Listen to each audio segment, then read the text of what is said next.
Hello friends, welcome back to my channel. ഇന്നത്തെ പുതിയൊരു വീഡിയോയിലേക്ക് എല്ലാ കൂട്ടുകാർക്കും സ്വാഗതം. അപ്പോൾ ഞാനിന്ന് വന്നിട്ടുള്ളത് ചക്ക വെച്ചിട്ട് നമുക്ക് നല്ലൊരു കിടലിനൊരു സ്നാക്സ് ഉണ്ടാക്കിയാലോ. അപ്പോൾ ഇതിൽ പെല്ലടി ചക്ക സീസണാണ്. അപ്പം നമുക്ക് എല്ലാവർക്കും ചക്ക വീട്ടിലുണ്ടാവും. അപ്പോൾ ഇതേപോലെ ഒന്ന് തയ്യാറാക്കി നോക്കുകയാണെങ്കിൽ മക്കൾ ഇഷ്ടത്തോടെ കഴിക്കും. അപ്പോൾ എങ്ങനെ ഇത് ഉണ്ടാക്കുന്നതെന്ന് നോക്കാം. വീഡിയോ എല്ലാവരും സ്കിപ്പ് ചെയ്യാതെ ഒന്ന് കാണാം. നമുക്ക് നേരെ വീഡിയോയിലേക്ക് പോവാം.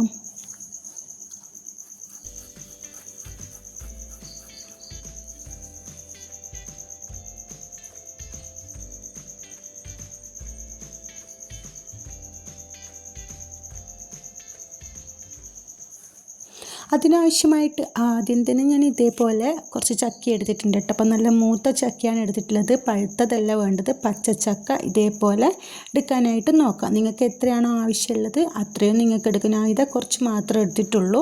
അപ്പോൾ ഇതൊന്ന് നമുക്ക് ചെറുതായിട്ട് കട്ട് ചെയ്തെടുക്കണം. നീളത്തിൽ കനം കുറച്ച് ചെറുതായിട്ട് കട്ട് ചെയ്തെടുക്കണം. ഇതേപോലെ ചെറുതായിട്ട് നീളത്തിൽ കട്ട് ചെയ്യാനായിട്ട് നോക്കാം. ഇത് ഞാൻ ഇതാ ഒക്കെ മുറിച്ചിട്ടിട്ട് നന്നായിട്ട് കഴുകി വെള്ളമൊക്കെ ഊറ്റിയെടുത്തതാണ്. അപ്പോൾ ഇതേപോലെ മുറിച്ചിട്ടതിന് ശേഷം നിങ്ങൾ കഴുകി വൃത്തിയാക്കി എടുക്കാനായിട്ട് നോക്കുക. നമുക്കിതിലേക്ക് കുറച്ച് ഇൻഗ്രീഡിയൻസ് ആഡ് ആക്കാനായിട്ടുണ്ട്. അപ്പോൾ ഇതിലേക്ക് നമുക്ക് എന്തൊക്കെയാണ് ഇടുന്നതെന്ന് നോക്കാം. അതിനാവശ്യമായിട്ടുള്ള ഉപ്പ് ഇട്ട് കൊടുക്കട്ടോ. ഉപ്പ് പാകത്തിന് ഇട്ട് കൊടുത്തതിന് ശേഷം ഒരു സവാള നീളത്തിൽ കനം കുറച്ച് അരിഞ്ഞത് കൂടി ഇട്ട് കൊടുക്കാനായിട്ട് നോക്കാം. അപ്പോൾ നിങ്ങൾ എത്രയാണ് എടുക്കുന്നത് അതിനകത്തായിട്ടുള്ളത് ബാക്കി ഇൻഗ്രീഡിയൻസ് കൂടി എടുക്കാനായിട്ട് നോക്കണേ. ഇതേപോലെ കനം കുറച്ച് അരിഞ്ഞ സവാള ഇട്ട് കൊടുത്തതിന് ശേഷം ഇതിലേക്ക് എരിവിനാവശ്യമായിട്ടുള്ള പച്ചമുളക് കൂടി ഇട്ട് കൊടുക്കണേ. അപ്പം മക്കളുള്ള വീടുകളിൽ എരിവിൻ്റെ അളവ് നിങ്ങൾ നോക്കിയിട്ട് ഇട്ട് കൊടുക്കുക.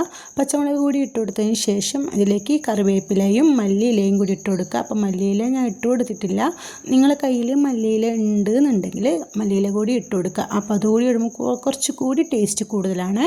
അപ്പോൾ അതിലേക്ക് അടുത്തതായിട്ട് മഞ്ഞൾപ്പൊടിയാണ് ഇട്ട് കൊടുക്കുന്നത്. മഞ്ഞൾപ്പൊടി ഇട്ട് കൊടുത്തതിന് ശേഷം അതിലേക്ക് ഒരു സ്പൂൺ മുളക് പൊടിയാണ് ഇട്ട് കൊടുക്കുന്നത്. എരിവും കളറും കൂടാൻ വേണ്ടിയിട്ട് ഞാൻ ഇത് കാശ്മീരി ചില്ലിയാണ് ഇട്ട് കൊടുത്തിട്ടുള്ളത്. കാശ്മീരി മുളക് പൊടി കൂടി ഇട്ട് കൊടുത്തതിന് ശേഷം ഇതിലേക്ക് ചിക്കൻ മസാല ഉണ്ടല്ലോ അതുകൂടി ഇട്ട് കൊടുക്കാനായിട്ട് നോക്കുക. ചിക്കൻ മസാല ഇല്ലെങ്കിൽ കുഴപ്പമൊന്നുമില്ല. അപ്പോൾ ചിക്കൻ മസാല കൂടി ഉണ്ടെങ്കിൽ അതുകൂടി ആഡാക്കി കൊടുക്കാനായിട്ട് നോക്കുക.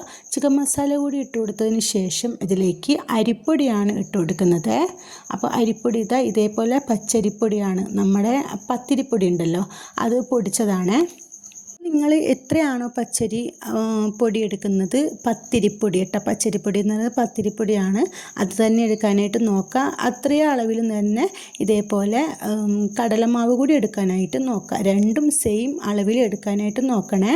രണ്ടും കൂടി ഇട്ട് കൊടുത്തതിന് ശേഷം ഇതിലേക്ക് ചില്ലിഡ് ക്രഷ്ഡ് മുളകുണ്ടല്ലോ, ക്രഷ്ഡ് മുളക് കൂടി ഇട്ട് കൊടുക്കാനായിട്ട് നോക്കുക. അപ്പം ഞാൻ കുറച്ച് കൂടുതൽ എരിവോട് കൂടിയാണ് ഇത് ഉണ്ടാക്കിയെടുക്കുന്നത്. മക്കളുള്ള വീടുകളിൽ ഇത് എരിവ് കൂട്ടിയും കുറച്ചും എടുക്കാനായിട്ട് നോക്കുക. ഇതും കൂടി ഇട്ട് കൊടുത്തതിന് ശേഷം നന്നായിട്ടൊന്ന് കൈ വെച്ച് മിക്സ് ആക്കിയിട്ടെടുക്കണേ. കുറച്ച് വെള്ളം ഒഴിച്ചിട്ട് ഒന്ന് നന്നായിട്ട് ഒട്ടും വെള്ളം കൂടി പോവാതെ ഇതേപോലെ മിക്സാക്കി എടുക്കാനായിട്ട് നോക്കുക. നമ്മളിത് കയ്യിൽ വെച്ച് ഉരുട്ടിയെടുക്കാനോ പരത്തിയെടുക്കാനോ പാകത്തിൽ ഇതൊന്ന് നമുക്ക് സെറ്റാക്കി എടുക്കണം കേട്ടോ. അപ്പോൾ അതുകൊണ്ട് തന്നെ വെള്ളം കൂടാനായിട്ട് പാടില്ല, അതൊന്ന് ശ്രദ്ധിക്കണേ. നിങ്ങൾക്ക് ഏത് ഷേപ്പാണോ വേണ്ടത് അതേ ഷേപ്പിൽ ഇത് ഉണ്ടാക്കിയെടുക്കുക. ഞാനൊരു പരിപ്പ് വട ഉള്ളിവട ഒക്കെ ഉണ്ടല്ലോ അതേ ഷേപ്പിലാണ് ഞാൻ ആക്കിയെടുക്കുന്നത്. നിങ്ങൾക്ക് ഉരുട്ടിയിട്ട് വേണമെങ്കിൽ അതേപോലെ ആക്കിയെടുക്കുക. അല്ലെങ്കിൽ പരിപ്പടയുടെയോ ഉള്ളിവടയുടെ ഷേപ്പിലാണെങ്കിൽ അതേപോലെ ഉണ്ടാക്കിയെടുക്കട്ടെ. അപ്പോൾ ഇത് റെസ്റ്റ് ചെയ്യാനൊന്നും വെക്കേണ്ട ആവശ്യമില്ല. നേരെ നമുക്ക് ചൂടായ എണ്ണയിലേക്ക് ഇട്ടിട്ട് പൊരിച്ച് കോരിയെടുക്കട്ടെ. അപ്പോൾ നന്നായിട്ട് ഞാൻ ചൂടാവാനായിട്ട് എണ്ണ വെച്ചിട്ടുണ്ട്. നന്നായിട്ട് ചൂടായ എണ്ണയിലേക്ക് തീ നന്നായിട്ട് കുറച്ചതിന് ശേഷം ആദ്യം ഇട്ട് കൊടുക്കണേ, അല്ലെങ്കിൽ കരിഞ്ഞു പോവും.